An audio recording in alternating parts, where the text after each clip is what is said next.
It's the Real News. I'm Ben Norton. I'm joined by Andrew Feinstein, who is a leading expert on the arms industry. He's the executive director of Corruption Watch UK and the author of the book The Shadow World Inside the Global Arms Trade, which was recently made into a film. Andrew is also a former member of parliament for the ANC in South Africa. Thanks for joining us, Andrew. Great to be with you. Today we're going to be discussing the role of Israel in the U.S. arms industry, and specifically the protests in Gaza. For the past 6 weeks now, protesters inside Gaza have been leading non-violent demonstrations and being gunned down en masse. There has been large massacres of unarmed protesters by Israel, and in fact, on Monday, dozens more Palestinians were killed. Thousands have been shot with live ammunition, including some experimental forms of munitions used by the Israeli military against unarmed, peaceful protesters inside Gaza. How is this also related to Israel's role in the U.S. and global arms trade? So a crucial component of the arms trade, and a growing component, perhaps the fastest growing there is the broad area of homeland security and of surveillance and repression equipment. By Israel attacking what are effectively, by all accounts, peaceful protesters, although of course Israel will reflect on them as something very different to that, Israel will then use that information, particularly with non-democratic, autocratic regimes around the world, the regimes of Saudi Arabia, of the United Arab Emirates, of various other countries of similar political systems. And they will say to them, we have this problem on a daily basis. Look how we are addressing it. So we have these protests, which are a threat to Israel's national security, which in itself is a very questionable point, but that's how they would argue it. And they would then continue the argument that look how we deal with this. Through our surveillance equipment, our equipment of ongoing repression of the occupied territories, we know exactly what the Palestinians are planning and when they are going to plan it. We know who the ringleaders are, and this is how we deal with it, with not just brute force, but also the competitive advantage that our technology gives us. And they will speak to a variety of weaponry that is actually illegal to be used in the world. But Israel is signatory to very few of those multilateral agreements, such as the treaty to ban cluster munitions. So we have seen time after time the use of cluster munitions, the use of various chemical weapons in the occupied territories by Israel, and the marketing of these weapons. So how does this affect the United States of America?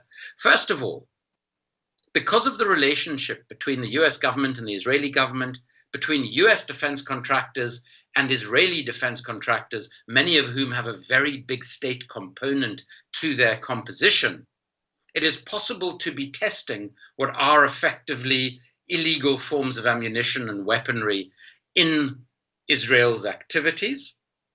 And second of all, it ensures that the United States can use similar marketing devices to the Israelis in selling their defense sector as a key component of the growing homeland security, surveillance, and repression industry. So that is the sort of the marketing, the economic dimension. I should also mention that there is a very important political dimension to all of this as well. Now, the reality of the arms trade is that it's by far the most corrupt trade in the world.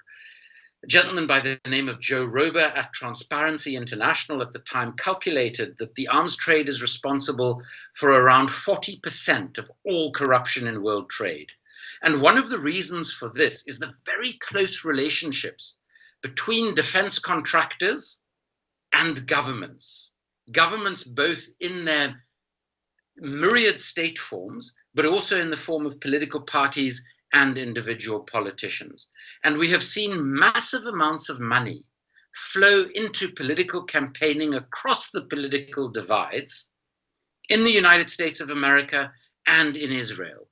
It's most apparent in the US, where one can actually track the vast amounts of money that are given to individual candidates and to political parties, and the projects that those individual politicians get back for those defense contractors in their home states or districts. So the other thing that the symbiotic relationship with Israel does is it keeps this flow of money going constantly, so that everybody who benefits from the defense sector, what Lawrence Wilkerson refers to as the national security elite globally, that the flow of money continues to flow amongst the defense contractors, the individual executives, not just amongst political parties, but also amongst individual politicians and individual campaigns. And this really underpins both the American and the Israeli political systems. So it's another reason why the relationship between the two is so incredibly intertwined. Yeah, and on that subject, numerous Gulf regimes, including Saudi Arabia, Bahrain, and the United Arab Emirates, also expressed joy and support in response to Trump's decision to withdraw from the JCPOA, the Iran nuclear deal. As you show in your book and in your movie, these Gulf monarchies are also major customers for U.S. weapons. They have bought billions of dollars in U.S. military equipment. Can you comment on the relationship of these Gulf monarchies to the Iran deal? Saudi Arabia in particular, to a lesser extent, the states of the Gulf Cooperation Council, and of course Israel, have been calling on the US government to attack Iran for certainly most of the 2 decades almost that I've been working in this area. And the reason for that is really about control of the Middle East region. And here the issue is, the only real threat to a Saudi-Israel-US access in the region is Iran. Now, President Obama saw the way of addressing that as coming to this nuclear peace deal with Iran, making Iran more of a trading partner by doing away with the sanctions and ensuring that there was no potential for Iran to develop nuclear weapons. But to Saudi and Israel in particular, as well as some other countries of the region, this was absolute anathema, because this meant that Iran could also become an economic, not just a political power in the region, and this affected their hegemony in the region, just as it affects American hegemony in the region. So they have a common political agenda. But there is another irony of this situation. And that is that Saudi Arabia in particular, and the states of the UAE to some extent as well, are not only the second biggest purchasers of weaponry in the world behind the United States of America, so an absolutely crucial marketplace to the companies and to their political sponsors, but as crucially, Saudi Arabia in particular, through its Wahhabi ideology, through its clandestine support for various groups that are described by the United States of America as Islamist groups or Islamic extremist groups, Saudi Arabia is actually a part of the national security problem that our political leaders are arguing we need to keep defense budgets at $700 billion plus a year in order to thwart. So we are actually supporting with weaponry and with regional political support some of those who are ultimately undermining our own national security.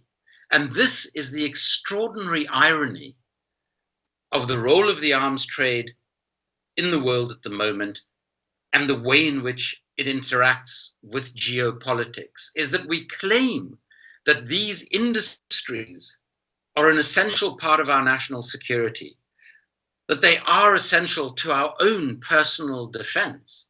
But at the same time, by our alliances with countries like Saudi Arabia, the United Arab Emirates, we're actually selling weaponry to countries who it's been shown have supported some of the violence that we are trying to get rid of in the world. Well, we'll have to end our conversation there. I was joined by Andrew Feinstein, who is the Executive Director of Corruption Watch UK and the author of the book The Shadow World Inside the Global Arms Trade, which was recently made into a new film. Thanks for joining me, Andrew. Thanks for having me. Reporting for The Real News, I'm Ben Norton.